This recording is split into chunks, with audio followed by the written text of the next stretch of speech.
Order, order. We start with questions to Secretary of State for Wales, Caroline Harris. Question 1, Mr Speaker. Secretary of State. Good morning, Mr Speaker. Thank you. With your permission, Mr Speaker, I'll answer questions 1 and 11 together. Steelmaking is key to our missions to grow the economy and deliver clean power by 2030. We are committed to providing up to £2.5 billion for steel, in addition to the £500 million already earmarked for Tata to build their electric arc furnace at Port Talbot Steelworks. I was pleased to reaffirm at the budget £80 million funding for the Port Talbot Transition Board, which I chair. We will continue to deliver this money to people and businesses affected. Caroline Harris. Unlike the previous government, this government is fully committed to enabling the £800 million transition fund to support former steelworkers. I recently visited the Steelworkers Support Centre in Port Talbot in the constituency of the Honourable Member for Aberfan Maesteg. In the opening 4 weeks, they have helped almost 600 individuals, many of whom will be from Neath and Swans East. Will the Secretary of State join me in thanking Community Union and the other organisations who have set up this centre and provide an update on the Transition Fund? Yeah. Secretary of State. I thank the Honourable Lady for her question, and I completely agree that the hub is great. I opened the hub last month, and Community Union and others have done a fabulous job with this one-stop shop to help support workers affected by the changes at Tata. This government is determined to do everything we can to support workers and businesses, and that's why this renewed partnership of governments, unions and the local council is working together to make sure the town gets what it needs. The funding from UK government is already making a difference via the Transition Board. We know there's a huge amount of work to do, but we're already seeing people successfully placed in new jobs as a direct result of the £13.5 million that we have made available so far. Johnson. Thank you, Mr Speaker, and can I also thank the Secretary of State for her hard work to support our steel industry and our general steel communities, including in Port Talbot, since she's been in post. I was pleased to see in the budget the Chancellor confirmed £80 million of funding for the Transition Board, which she chairs. Can she tell the House why this was necessary? I thank my honourable friend for his question. In my first week as Welsh Secretary, I discovered that the £80 million promised by the previous Conservative government for the Transition Board was part of the £22 billion of unfunded promises they had made. A shocking dereliction of duty that threatened to leave workers and businesses high and dry without the support they needed. I have made it my mission, therefore, to fight tooth and nail for that money on behalf of our steel communities, and I would not have left them unsupported. I'm pleased to be able to confirm that under this Labour government, it's now fully funded and we're getting on with the delivery. Can I welcome the new Shadow Secretary of State for Wales, Mims Davies. Thank you, Mr Speaker. And at the outset, may I please pay tribute, as I come to the box for the first time in this role at Wales Questions, to my former private secretary in the Wales office, Debbie John, taken at a tender age due to pancreatic cancer. She and her family are in my thoughts today as I take up this role. She is much missed and very fondly remembered. Mr Speaker, the Right Honourable Lady, the Secretary of State, very clearly needs to acknowledge to this House that the deal for Tata Steel, recently re-announced by her UK government, is frankly identical to the one negotiated by my right honourable friend, now the leader of the opposition. Can I welcome the Honourable Lady to her place and join with her in her comments about her former private office secretary. I think the Honourable Lady needs to read the deal that was reached by this government. The £1.25 billion transformation project at Port Talbot will deliver a state-of-the-art electric furnace, the contract for which has just been signed, in just under 10 weeks without providing any additional funding beyond the £500 million previously announced. We delivered a better deal. It secures the immediate future of Port Talbot, lays the foundations for future investment, and enhanced protections for the workforce in Port Talbot, Llanwern, Trostre and Shotton. Delighted the Honourable Lady read the deal that we wrote, but the fact facts are simple. Despite the protesting, Mr Speaker, this is the same deal as previously negotiated by the last Conservative government, involving the same amount of money to build on the electric arc furnace, the same cash for that transition board. It's ludicrous, frankly, for her or others to continue to claim there was no support in place and that it somehow appeared that she found it down the back of the sofa. She's fully aware the cash had been sitting there the whole time. Perhaps an apology is needed. Also, too, for claiming that Port Talbot supplies the defence industry also with materials. I have to say, Mr Speaker, I think if an apology is due, it's due to the people of Port Talbot for promising £80 million for a transition board that operated, I think, for 9 months under the previous Secretary of State for Wales and delivered not a single penny to the people of Port Talbot. And now we know why, because the £80 million didn't exist. Liberal Democrat spokesperson David Chabot. The closure of the last blast furnace in Port Talbot has resulted in the loss of several thousand highly skilled jobs across South Wales, prompting another economic contraction across our region. The Global Centre for Rail Excellence at Oncloyne is one project that could reverse this trend of deindustrialisation and bring back good, well-paid jobs to South Wales. So will the Secretary of State confirm that the UK Government intends to make further investments towards this project and update us as to what conversations she's had to ensure that this project gets going? Can I thank the honourable gentleman for his question? He will know from both the budget and the International Investment Summit that there are significant investments being made into Wales as a result of the work of this government. £63 billion announced at the Investment Summit, £1 billion to go into Shotton Mill in North Wales, the biggest investment in Wales, I think, for decades, and that will secure 300 jobs. It also means we will have the largest UK paper manufacture site in the whole of the United Kingdom. So we are growing the economy, creating jobs and delivering significant investment, and I'll certainly write to him about the rail project. Tony Antoniazzi. Question number 2, Mr Speaker. Secretary of State. Thank you, Mr Speaker. With your permission, I'll answer questions 2 and 3 together. We have reset our relationship with the Welsh Government.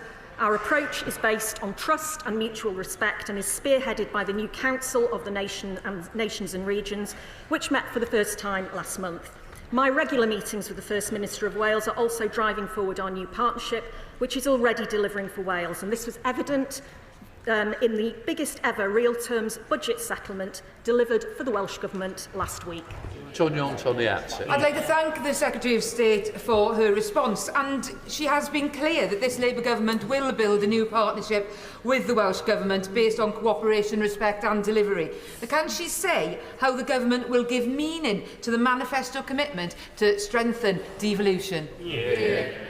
Mr Speaker, the previous Conservative Government ran roughshod over the devolution settlement, including by legislating in devolved areas without consent on numerous occasions. This government will respect the devolution settlement and work in partnership with all devolved governments. We will honour our manifesto commitment to do this by strengthening the Sewell Convention, including a new memorandum of understanding between our governments, ensuring that the petty squabbles of the past are confined to history and we can focus on delivering for the people of Wales. Mark Ferguson. Thank you, Mr Speaker. The Secretary of State has been very clear about the much-needed reset between the Welsh and UK governments. Can she also make clear how the recent budget has contributed to this reset? Thank you, Mr Speaker. Our budget delivered for Wales for the first time in a generation because a £21 billion settlement announced last week is the largest settlement in real terms since the dawn of devolution. It will provide a record boost for the Welsh Government to support vital public services in Wales like the NHS.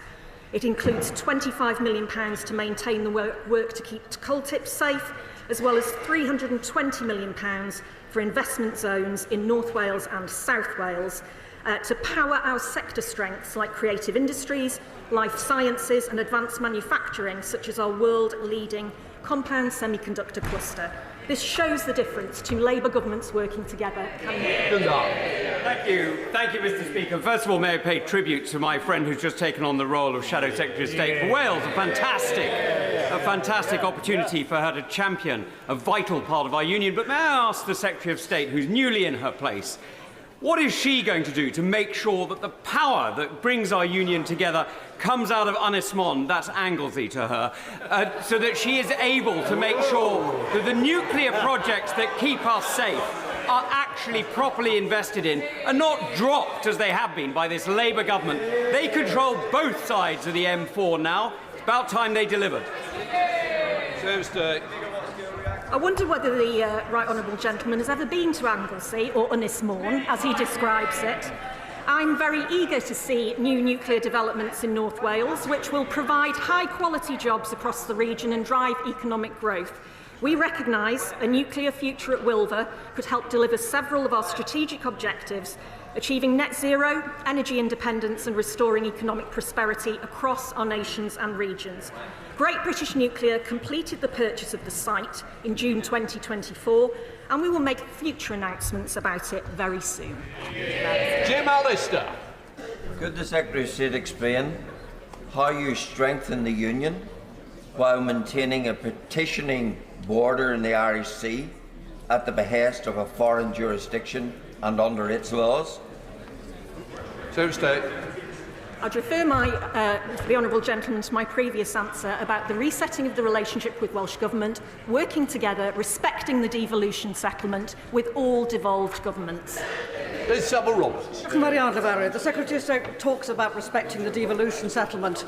Mark Drakeford wrote to the Chancellor ahead of the budget asking for a review of Wales's Barnett formula for transport funding, which had fallen from 81% in 2015 to 36% in 2021.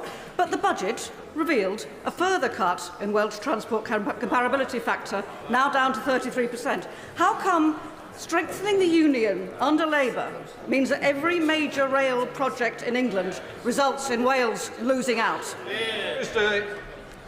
We are having ongoing discussions, Mr. Speaker, with the Welsh Government about funding flexibilities and their fiscal framework. We will deliver our manifesto commitment to work with the Welsh Government to address the outdated fiscal framework. Heavy rail infrastructure, as she knows, is not devolved in Wales like it is in Scotland and Northern Ireland, and the Department for Transport settlement provides £1.1 billion cash increase to total budget in 2025-2026 compared to 2024-2025. Glynos Medi. Question number 4. Secretary of State. I have regular discussions with the First Minister of Wales on a range of topics, including, of course, the autumn budget. This budget has delivered for Wales for the first time in a generation. The Welsh Government are receiving the largest settlement in real terms since devolution to support public services like the NHS. And over 100,000 workers in Wales benefit from increases to the national minimum wage and national living wage each year. I'll try and squeeze it out.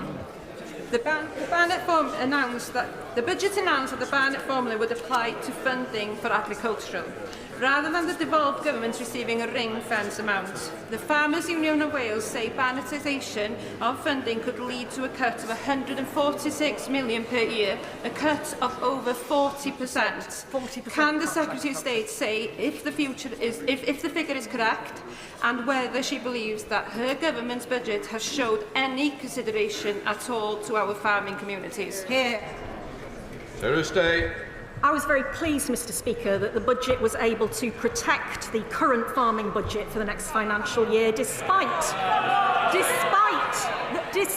the difficult decisions we had to make because of the party's opposite trashing of the economy.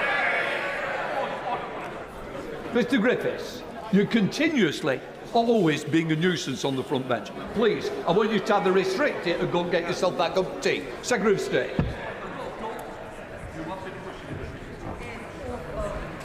Mr. Speaker, thank you. I was pleased that the budget was able to protect the current farming budget for the next financial year, despite the difficult decisions that we had to make. Obviously, farming is devolved in Wales. The decision of Welsh Government as to how to spend that budget will be up to them. Catherine Fuchs. Thank you, Mr. Speaker. I welcome last week's budget announcements regarding improving rail transport. And I want to bang the drum for a most excellent project in Monmouthshire, the Magor Walkway Station. It's ready for investment. In fact, you may even call it oven-ready. Will my right honourable friends commit to working with me, the Rail Minister and Welsh Ministers to deliver the 5 Burn stations? And will she meet with me to discuss progress? My honourable friend is a wonderful advocate for her constituency and for the Burns Commission recommendations for her constituency, and I'd be very happy to meet her to discuss it. Show Secretary of State Mims Davis. Will the Secretary of State express her regret to the House for the Labour budget's impact on Wales, which undoubtedly will make the people of Wales poorer, pensioners left wondering whether they should turn their heating on this winter, destroying family farms and affecting business confidence and employment across the nation? The biggest ever settlement in real terms since the dawn of devolution. £80 million protected for steel workers and businesses, £88 million for city and growth deals, £320 million for funding through investment zones, £25 million for coal tips, £440 million protected for local communities. I could go on. I think it was a great deal for Wales. Andrew, she's only got what? Order. Andrew Ranger. Question 5, Mr. Speaker. You can't just keep asking questions, Shadow Secretary of State. You're only allowed 2, and that's your second. Thank you, Mr. Speaker. The growth mission is the central priority for this government. Our new industrial strategy and National Wealth Fund will boost economic growth across Wales, creating jobs and driving up living standards. Working alongside ministerial colleagues, I was pleased to confirm £320 million of funding for 2 investment zones in Wales, the green light on the Freeport and the Celtic Sea, and protection for local community growth funding across Wales. Andrew Ranger. Thank you, Mr. Speaker. I thank the Secretary of State for that answer. Universities in Wales, such as Wrexham University in my constituency, are not just crucial for the educational and research outcomes they provide, but also in the economic opportunities they give our towns and cities. With a recent report by Universities Wales showing their contribution to the economy standing at £11 billion. At a time when we are firmly in pursuit of economic growth, can the Secretary of State tell me what conversations she has had that will ensure universities in Wales are partners in this mission? And will the Minister agree to visit Wrexham University with me to see firsthand the brilliant work they are doing, working in collaboration with local businesses? Firstly, I'd be delighted to go back to Wrexham again and visit the university with my honourable friend. Welsh universities will benefit from record levels of investment in research and development worth over £20 billion next year. The budget also confirmed £160 million of funding for the Wrexham and Flintshire Investment Zone, chosen due to the presence of world-renowned research institutions like Wrexham and like Bangor University. Colin Lockhart. Thank you, Mr. Speaker. We say the phrase "no farmers, no food" so often, but never has there been a need for such emphasis in the wake of the autumn budget. Farmers, whether in Wales, Northern Ireland or right across this United Kingdom, are reeling from the change in APR and the impact it will have on the future of family farms. What is the Secretary of State doing to support farmers and making this case in Treasury? Secretary of State. I thank the honourable lady for her question. This government continues to provide significant tax relief for farmers. For example, farming parents are able to pass up to £3 million to their children free of tax. They then pay half the normal inheritance tax rate on anything over £3 million, and they have up to 10 years to pay it. The vast majority of farms will be unaffected by the changes in the budget and will continue to not pay inheritance tax. Jones. Question number 6, please, Mr. Speaker. Front bench. Cutting waiting lists is a top priority for both this government and the Welsh Government.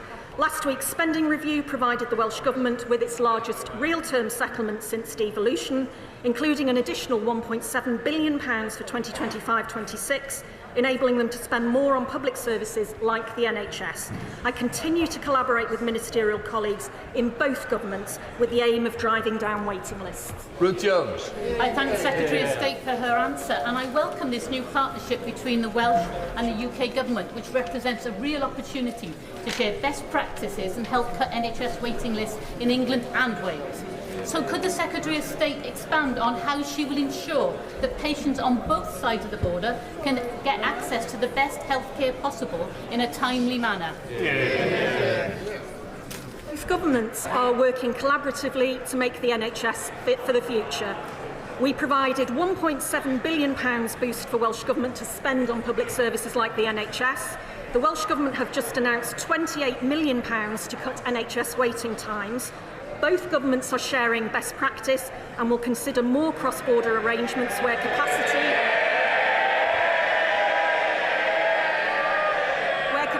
allows.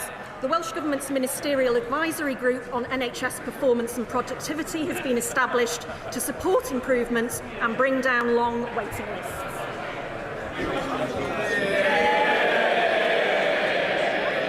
Robin Swan.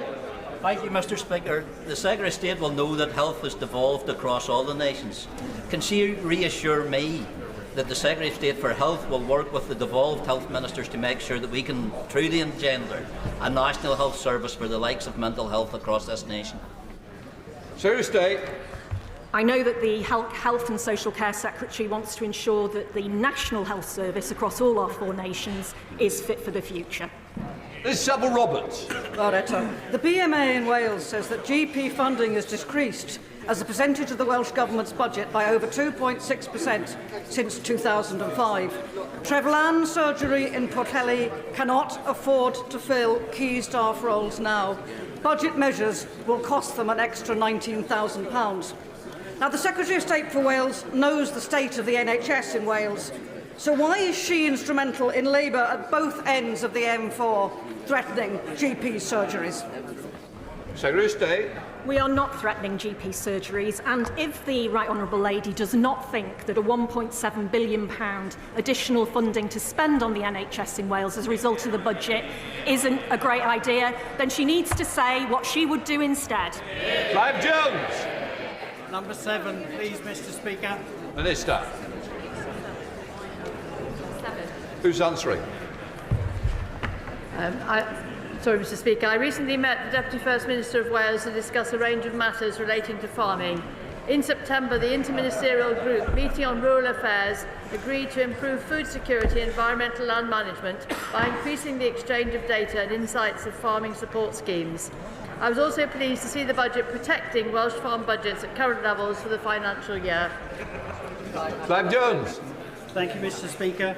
The Secretary of State, whilst in opposition, warned that the New Zealand trade deal would push Welsh farmers into bankruptcy and noted that Australian meat is produced at a far lower standard than in Wales. I agree, my constituents want high-quality Welsh lamb, beef and chicken. Therefore, will the Minister push her colleagues in the Department of Business and Trade to review the Australia and New Zealand trade agreement and get it right for our farming communities? Minister.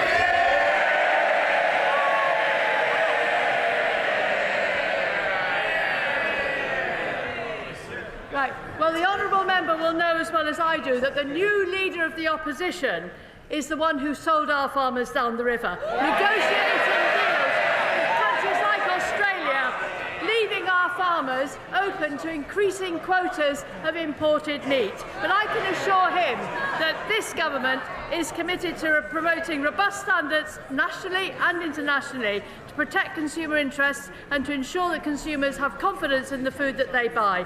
We will consider the full range of tools at our disposal to uphold the UK's commitment to high standards. This includes using our influence in the World Trade Organization and other multilateral bodies to argue for better and fairer trading rules. Steve Witherden. Number 8, please, Mr. Speaker. Minister. Our mission is to kickstart economic growth, and this will deliver good jobs and growth in Wales. Just last month, our International Investment Summit secured over £63 billion in private investment into the UK. Since July, we've secured over £1 billion of investment into North Wales, creating and sustaining 400 well-paid jobs in manufacturing. Thank you, Mr. Speaker. The Secretary of State has said that economic growth is her #1 priority. Can she say how confirmation of the investment zones in the budget will help contribute to this aim? Well, yes, indeed, Mr. Speaker. The budget included a total of £320 million as a commitment for the investment zones in Cardiff and Newport and Wrexham and Flintshire. This is a crucial part of our work with Welsh Government to provide a rocket boost to sector strengths like creative industries, life sciences and advanced manufacturing, including our world-leading compound semiconductor cluster. Shannon. Speaker, can I thank the Minister very much for that. Minister, when it comes to creating new jobs in Wales, in wind energy, in sea energy, there are great potential. We in Northern Ireland, and Belfast in particular, have the engineering skills to provide those turbines for that energy. So everybody can gain. Wales get the jobs, but we get the jobs as well in Northern Ireland. Thank you. Minister. Well, Mr. Speaker, this government is absolutely committed to economic growth across all parts of the United Kingdom. Can I, first of all, welcome the Leader of the Opposition? I wish her well as Leader of the Opposition. I now call Dame Caroline Dinenage. Question number 1, Mr. Speaker. Prime Minister. Mr. Speaker, can I begin by congratulating President-elect Trump on his historic election victory. As the closest of allies, the UK and US will continue to work together to protect our shared values of freedom and democracy. And having had dinner with President-elect Trump just a few weeks ago, I look forward to working with him in the years to come. May I also welcome the Leader of the Opposition to her place. My 4th Tory leader in 4.5 years. But I do look forward to working with her in the interests of the British public. Mr. Speaker, this weekend is Remembrance Sunday, and people across the country will come together to pay solemn tribute to those who made the ultimate sacrifice, defending the values and freedoms that we enjoy today. And I'm sure the entire House will join me in paying tribute to them. Mr. Speaker, this morning I had meetings with ministerial colleagues and others. In addition to my duties in this House, I shall have further such meetings later today. Dame Caroline.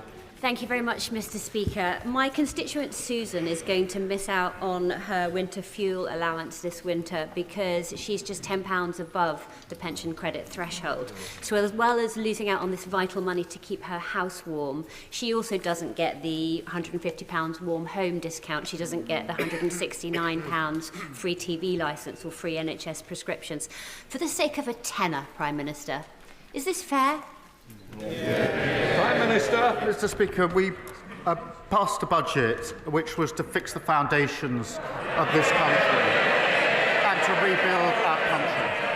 And one of the issues we had to confront was the £22 billion black hole that was left by the last government. We've taken the tough decisions. That will stabilise our economy. That means we can commit to the triple lock, and that means that pensioners will be better off seeing the increase in their pension they would have been under the party opposite. Jacob Collier. Thank you, Mr. Speaker. Every week I meet hard-working families in Burton and New Toxteth who are juggling raising their children and their family finances when they hear the party opposite and its new leader say that maternity pay has gone too far. They are terrified about what this means for them. To ease the worry felt by thousands of hard-working families, can the Prime Minister please commit that he has no plans to change maternity pay or to roll back the hard-won rights of working families? Well, I thank my honourable friend for his question. He's a champion for families in his constituency. My answer is simple: yes. And I don't agree with the Leader of the Opposition when she says that maternity pay is excessive and that it's gone too far. I come to the Leader of the Opposition.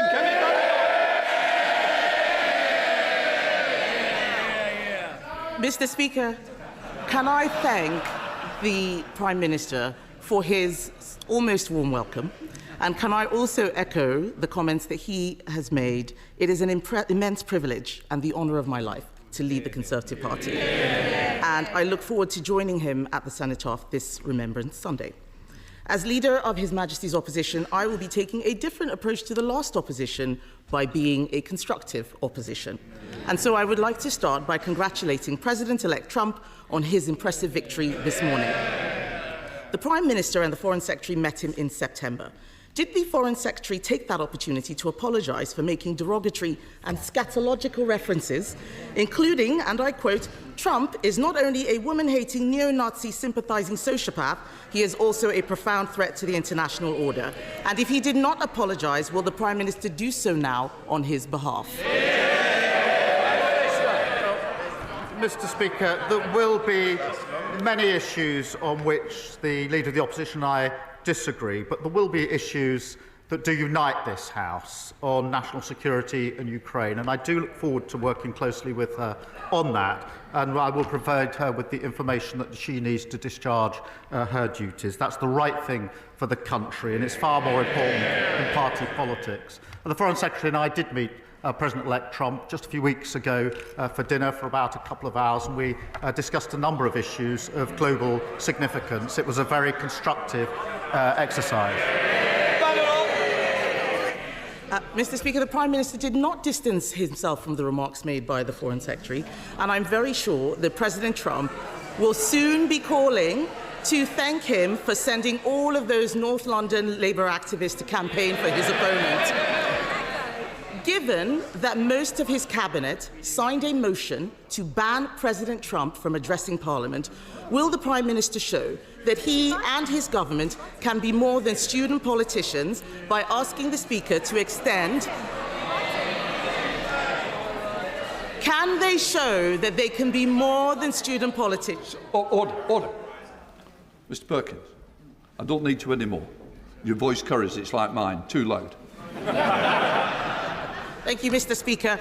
Will the Prime Minister show that he and his government can be more than student politicians by asking you, Mr. Speaker, to extend an invitation to President Trump to address Parliament on his next visit? Mr. Speaker, the Leader of the Opposition is giving a masterclass on student politics. Seriously, Mr. Speaker, we live in probably a more volatile world than we've lived in for many decades. It is absolutely crucial that we have a strong relationship, that strong special relationship forged in difficult circumstances between the US and the UK. We will continue to work, as we have done in the 4 months in government, on issues of security, our economy and global conflict. Mr. Speaker, he does not answer the questions, just read the lines the officials have prepared for him. It doesn't sound like he wants to invite President-elect Trump to Parliament. He needs to look after the special relationship. The US is our single biggest trade partner. Given the risk of increased tariffs on UK exports, which threaten our manufacturing sector, will the Prime Minister commit now to continue the negotiations on our free trade agreement with the US, which the Biden administration cancelled when they came into office? Prime Minister. Mr. Speaker, of course we will discuss issues of our economy with the President-elect, as we already have done. Economy, security and global conflict are issues of real significance that ought to unite this House. But when it comes to the economy, what we've done with our budget is to fix the foundations after 14 years of return to economic stability. After a £23 million black hole, we've protected the pay slips of working people. We've done the single biggest investment in our country for a generation in the NHS, in schools and homes. We've given a pay rise to the 3 million lowest paid. Now, if she's opposed to that investment or the pay rise for working people, she's a straight talker, as I understand it. Perhaps she should say so. Mr. Speaker, discuss, chat, chat, chat. He has no plans whatsoever. No plans whatsoever for building on the special relationship. He needs to realise that we in this country rely on our single biggest trade partner. President Trump is also right to argue that Europe needs to increase its defence spending. The last Conservative government committed to raising defence spending to 2.5% by 2030. Will the Prime Minister finally match this commitment? Mr. Speaker, there is no more important duty than keeping the people of this country safe. And it was the Labour government that signed the NATO treaty in the first place, and we are strong supporters. We have a strategic defence review. We are committed to 2.5%. Well, I would remind the last time 2.5 was met was under the last Labour government.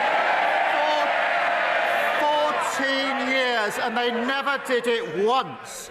Last year, the NAO identified a £17 billion black hole in the MOD finances. The former Defence Secretary said the previous government hollowed out the armed forces, and the plan they put forward at the election was pure fantasy. Mr. Speaker, he will not make that commitment. That is very clear. All that he is doing,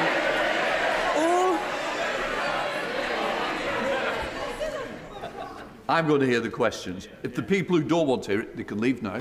Come on. Mr. Speaker, he will not make that commitment, and yet the world is getting more dangerous. His Chancellor's budget did not even mention defence. The Chancellor's budget last week was a copy and paste of Bidenomics. It turns out that a high spending, high borrowing, high inflation approach is less popular than she may have thought. May I suggest he now urge her to change course, or is he determined to be a one-term leader? Prime Minister. The one thing I learned as Leader of the Opposition is it's a good idea to listen to what the government is actually saying. I think she just said that defence wasn't mentioned in the budget. It was 7 days ago that it was absolutely clear and central to the budget, as was economic growth. We are fixing the foundations. We're giving a pay rise to millions of people. We're picking up the mess that they left, £22 billion, and a tax rise and a pay rise for working people. And I haven't heard yet her welcome that pay rise for the 3 million lowest paid workers. Does she now welcome it? Does she stick to her previous policy that it's excessive? Mr. Speaker, I was the one who raised the minimum wage last year as Business Secretary. I have a strong record on this, but we need to make sure that we balance the books. His scripted lines are showing that he has not even listened to the budget himself. So I will try a different question. Perhaps he can give something that is unscripted to the people watching. Farmers across the United Kingdom... Mr. Speaker. Order! I don't need any help. Can I just say, if somebody wants to leave, I'll be helping them do that. I'm going to hear the question, and I certainly want to hear the answer as well. So please, let's have some courtesy. Mr. Speaker, we have heard him repeat the lines on the television, fixing the foundations and so on. But what does he say, over and over again, but what does he say to farmers who are facing uncertainty about their futures as a result of the increased taxes announced by the Chancellor? I am very clear that we would reverse Labour's cruel family farms tax. What can he say now to reassure the farming community, who provide security for the whole nation? Prime Minister. I'm happy to help the Leader of the Opposition. If she's going to complain about scripted answers, it's probably best not to read that from a script. What I will say about farmers is this.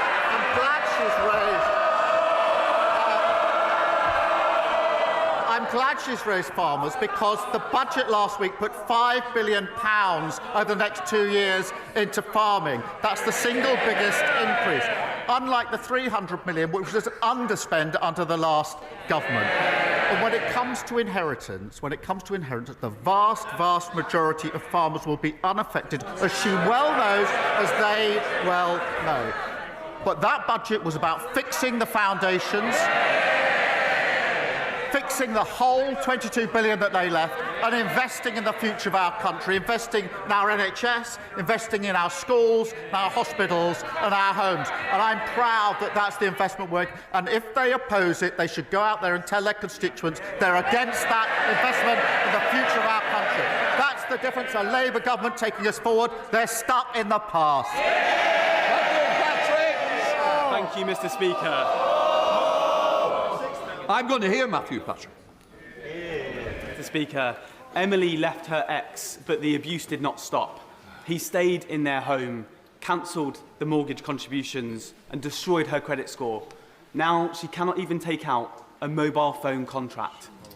Surviving economic abuse and UK finance have made progress tackling this issue, but more has to be done. Will the Prime Minister and his government work with me to introduce new provisions so that we can restore the credit files for survivors of economic abuse like Emily? Well, I thank my honourable friend for raising this really important issue, because economic abuse has a devastating impact on victims, leaving them vulnerable and isolated. And we are committed to ending this national emergency and keeping women safe from domestic abuse, harassment and stalking. And, Mr. Speaker, that includes $200,000 this year to the charity Surviving Economic Abuse, and HMRC have launched an online tool to help charities and businesses identify and respond to economic abuse. And I'll make sure he has a meeting with the relevant minister. Leader of the Liberal Democrats, Sir Ed Davey. Can I join the Prime Minister in his comments about Remembrance Sunday? We must always remember the brave British men and women who gave their lives for our country. And can I join him in welcoming the Conservative leader to her place? And can I congratulate her on becoming the first black leader of a UK-wide party, a major and historic achievement? Mr. Speaker, President-elect Trump praised Vladimir Putin's invasion of Ukraine. And I quote, he called it genius. He also said he would encourage Russia to do whatever the hell they want to NATO allies. So what action is the Prime Minister taking to encourage a Trump presidency to change its mind? Because otherwise it's a huge threat to global security and to national security in the UK. Does he agree with me that the US will not oppose President Putin and support our brave Ukrainian allies? The UK must lead in Europe so that together we do. Prime Minister. Mr. Speaker, I'm very proud that in this House we are united on the question of Ukraine and clear about Russian aggression, and we will continue to do so. I've long taken the view that the only winner, if we are divided in this House, is Putin, and I'm not prepared to let that happen. Our relationship with the US is a strong relationship forged in very difficult circumstances historically. It remains as strong today as it was when it was first forged, and I look forward to working with President-elect Trump to ensure that relationship stays the special relationship. Sir Ed Davey. I'm grateful for the Prime Minister's comments on Ukraine, but Donald Trump has also said that trade wars are good. He calls himself tariff man. People are really worried that Trump trade wars and tariff will damage our economy, damage businesses and hit the cost of living here in the UK. So, given this, does the Prime Minister recognise that it's more urgent than ever that we support our British economy by getting rid of the damaging trade barriers with Europe put in place by the Conservatives? Prime Minister. Well, Mr. Speaker, as he will know, we've put the economy centrepiece to our budget, and we will do everything that we need to do to ensure our economy grows, and that's measured in living standards going up for working people across the country. Thank you. Alex Baker. Thank you, Mr. Speaker. There are so many families across Aldershot and Farnborough who have struggled for years to get their children the need they help with special educational needs. It is therefore shameful to read misguided claims that autistic people may well get better treatment and receive economic privileges and protections made by the Leader of the Opposition. Will the Prime Minister stand with families of autistic children and distance this government from those awful words? Mr. Speaker, I'll leave the Leader of the Opposition to respond to those words. As the recent NAO report exposed, under the previous government, children with SEND were being failed by the system. And this has come up, I think, now 5 times in the last 2 or 3 weeks at PMQs. It's clearly a serious issue. Our focus will be ensuring every child receives the right support to succeed in their education. Source Eastwood. Mr. Speaker, Prime Minister, Northern Ireland is considered one of the most dangerous places in Europe to be a woman. In the last 4 years, 24 women have been killed. But one of the most dangerous places for women and girls is online. I also want to pay tribute to the work of Belfast and Lisburn Women's Aid, who are tireless in their advocacy for women. So what is this government doing to keep women and girls safe online, not just in Lagan Valley, but right across the United Kingdom? Prime Minister. Well, the right honourable member is right to draw attention to this issue. Misogyny and abuse, both online and offline, causes horrendous harm to women and girls across the UK. And can I just commend her honesty and bravery in speaking out about her own experiences and her dedication to creating safe spaces for women in her constituency. We must create a safer world online for women and girls through the Online Safety Act, mitigating the risk of illegal content and activity which is abusive or incites hatred. Bill Cole. Everyone in Southwark will benefit from the positive measures in the budget last week, especially the thousands on the minimum wage, getting a real terms increase to help themselves, help their families and help the economy. But the new leader of the Tory party, this week's leader, is on record as saying she wants to scrap it, having seemingly learnt nothing from July. Will the Prime Minister pledge to protect the minimum wage and increase it in this Parliament as finances allow? Prime Minister. Mr. Speaker, the last Labour government transformed the labour market with the national minimum wage, something which was opposed by the party opposite at the time. And sadly, they don't seem to have changed. I was surprised by the comments of the Leader of the Opposition. I was surprised to see the new Shadow Business Secretary say the minimum wage, and this is a quote, something legislators pass to make themselves feel good. I disagree, and I'm very proud of the fact that this Labour government has raised wages for 3 million of low-paid workers, and I expect the party opposite to welcome that. George Freeman. Thank you, Mr. Speaker. After 14 years shaping the UK's long-term strategies for life science, agri-tech, fusion and space, I welcome the government's industrial strategy. But too many of our great companies are being bought out by our competitors. To build the industries of tomorrow here, we need to unlock some of the hundreds of billions in UK pension funds in the city, only 3% of which are now investing in UK equities. With the new Lord Mayor making this a priority and the Mansion House speech imminent, will the new government commit to see through the last government's reforms to unlock British capital for British R&D growth? Well, I thank him for welcoming the industrial strategy, and I do know this is an issue close to his heart that he has spoken about and acted on for many years. The budget sees record numbers of R&D investment, with over 20 billion next year, including over 2 billion to support our world-leading life sciences sector. And through the British Growth Partnership, we'll crowd in pension funds investment to support innovative business. And we've launched our landmark pensions review to unlock the billions of investment into the UK and boost growth and living standards across the country. Thank you. Catherine Brooks. Mr. Speaker, as the Chancellor said last week, we were left a toxic legacy by the previous government,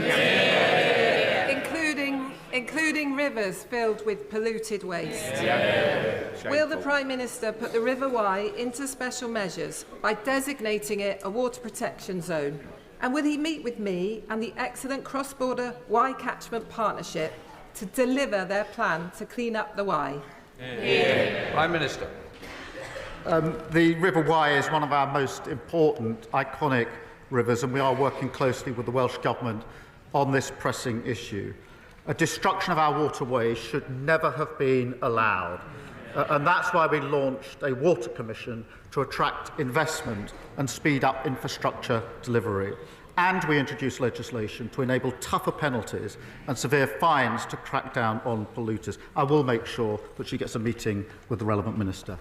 Part of the House to Edmundley. As a good lawyer, I know the Prime Minister will want to listen to the evidence. So if the evidence mounts from experts in organisations such as the NFU that smaller family farms of average size, 250 acres, are going to be severely impacted by this tax, in a spirit of compromise, will he listen to the evidence, keep an open mind, and perhaps be prepared to raise the thresholds to preserve our family farms?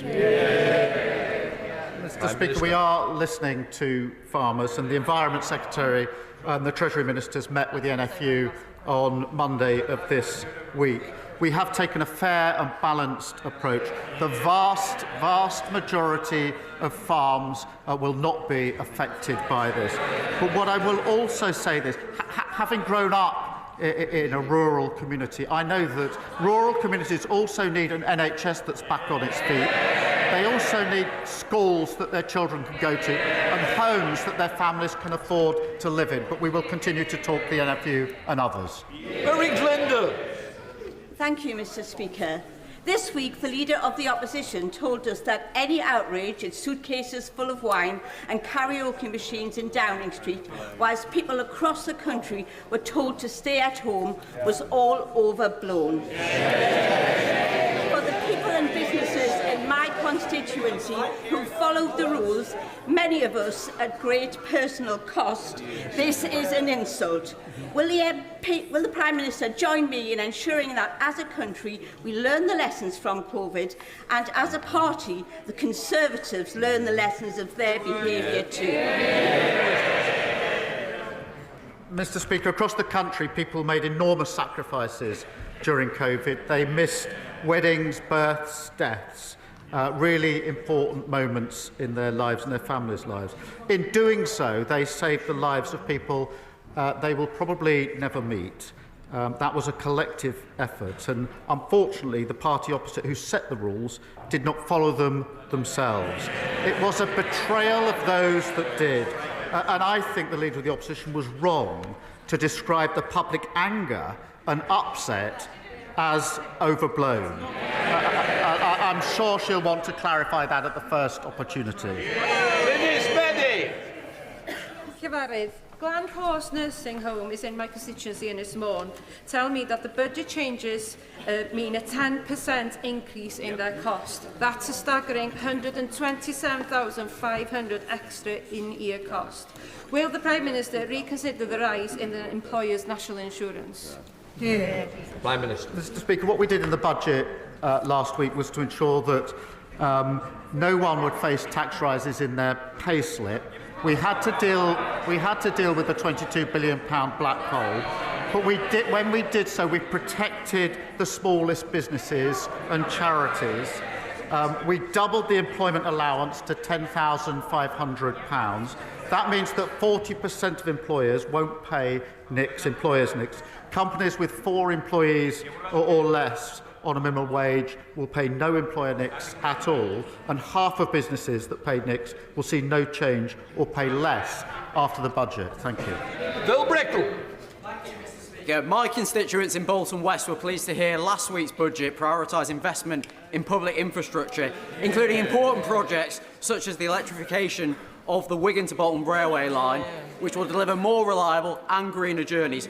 Does the Prime Minister agree with me that investment in the key infrastructure of towns such as Horwich, West Horton, Blackrod and Bolton is the only way to deliver economic growth and prosperity for all? Prime Minister. Well, my honourable friend is a champion for the North West, and the budget secured investment for vital transport projects to transform connectivity across the north of England and drive economic growth. And that includes completing the Wigan to Bolton electrification, a really important momentum on the Northern Powerhouse Rail. Over £5 billion to support everyday journeys for working people. By restoring economic stability, increasing investment, we're taking our country forward.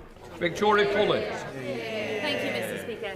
The Swan Youth Project in Berkhamsted is an incredible drop-in centre that intervenes to bring hope and a better future to teenagers like Lex and Megan who've been facing anxiety, depression and long mental health waiting lists, as well as families coping with SEND. They've already written to the Treasury saying that they're worried about getting the funds that they need as our communities face a tough winter and grants are depleting.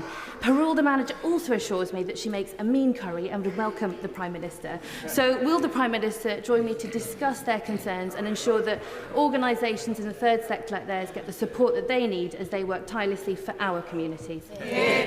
Prime Minister. She'll be pleased now. I've been to Berkhamsted a number of times. We've got very good friends who live there. And I want to pay tribute to the work of the Swan Youth Project, because too many young people, she's cited some, are struggling with mental health and not receiving the support that they need. And that's why we will recruit an additional 8,500 mental health workers and are introducing reforms to the Mental Health Act, long overdue, and that's happening today. Of course, we will also put more money into SEND, but we also need to look at reforming SEND, something that I think and hope will be supported across this House, and I'll make sure she gets a meeting with the relevant ministers about that.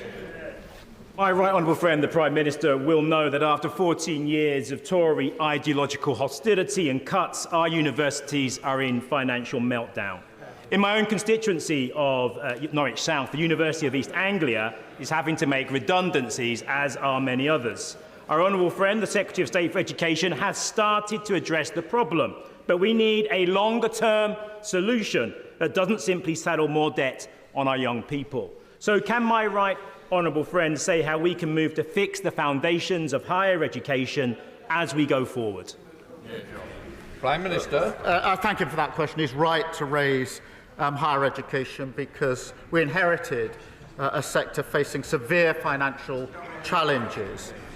Universities have suffered real terms decline in their income, and the gap between disadvantaged students and their peers is the highest on record. We've had to take tough decisions to put that on a secure footing, but we are also taking the step of easing the living pressures by increasing the maintenance loans, which is worth £414 extra per year. Thank you, Mr. Speaker. Alex Brooke.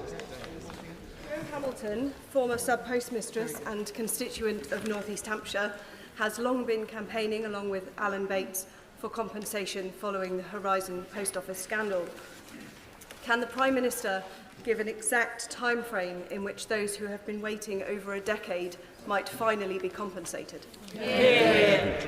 I'm grateful to her for raising this important issue, because a commitment was made to properly compensate the victims of this scandal. Unfortunately, regrettably, having made that commitment, the party opposite, when in government, didn't allocate any money to that compensation. Her constituents will be pleased to know that we have changed the approach there. We've set out the compensation within the budget, a transparent budget, an accountable budget, and we'll make the payments just as soon as we can. Torkel Crichton. Speaker, may I quickly echo the Prime Minister's sentiments to that other son of Lewis, though I wish I had woken up today in the Isle of Harris. My constituents there face long delays, cancellations and loss of service because of the SNP's incompetent handling of ferry procurement. In last week's budget, the Scottish Government received a record settlement. Can I urge the Prime Minister to tell Scottish ministers to use that to improve public service in Scotland, to invest in the NHS in Hill and Year, to build schools in places like Barra, and to finally fix the ferry fiasco? Prime Minister. Mr. Speaker, last week in the budget we delivered the largest settlement for the Scottish Government in real terms since devolution. That includes £3.4 billion through the Barnett formula, a fuel duty freeze, an increase to the national living wage, benefiting his constituencies and all those across Scotland. And the result of the budget is now clear. The SNP in power in Scotland have the powers, they now have the money, they've got no more excuses. Gonna be ejected. Thank you, Mr. Speaker. Does the Prime Minister really think it is acceptable for a backbench MP to suggest that the Leader of the Opposition represents white supremacy in blackface and is the most prominent member of white supremacy's black collaborator class, with all the race traitor innuendo that carries. And if he doesn't, why hasn't he removed the whip? Prime Minister. No, I don't. John Slinger. Thank you, Mr. Speaker. As a semi-retired violinist and rock musician asking a semi-retired multi-instrumentalist, I feel confident that the Prime Minister shares my belief in the importance of music education. Does my right honourable friend agree with me that as we unleash the potential of our country, we must invest in the educational infrastructure of creative arts subjects so that they're accessible to all? And will he visit my constituency to see the great work of the schools there, despite the inheritance we received? Prime Minister. I'm not sure about the description semi-retired, although that may be the wish of the party opposite. But on music, what I do know from personal experience is music, the creatives and art are really important for children and young people in terms of the pleasure it gives them, the knowledge, but the working in groups and the leadership. And that's why we are determined to ensure that they are counted subjects again within the curriculum, which will encourage many more schools to provide it within the curriculum and enrich the futures of children and young people across the country. James Cleverly.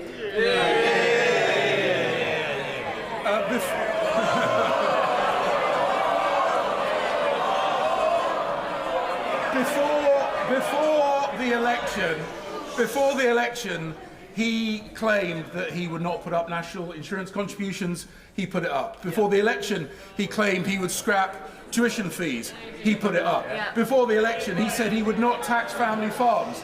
He's taxing family farms. Will he address his party's growing reputation for dishonesty by making good on his commitment to close the Wethersfield Asylum Accommodation Centre in my constituency?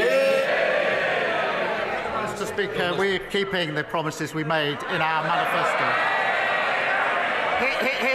His problem is he can't add up. If he could add up, he might be down here rather than up there, and we'll take up the issue in his constituency. Douglas McAllister. Thank you, Mr. Speaker. Monday of this week marked the 7-year anniversary of my constituent Jakhtar Singh Johal's arbitrary detention in India. Can the Prime Minister assure me that he and his government will do all they can to secure his immediate release and bring him home? Yes, we're absolutely committed to pushing the Government of India on this really important case. And the Foreign Secretary has raised it and will continue to do so, and we'll make sure that we speak to him as we do. Right, that completes Prime Minister's questions.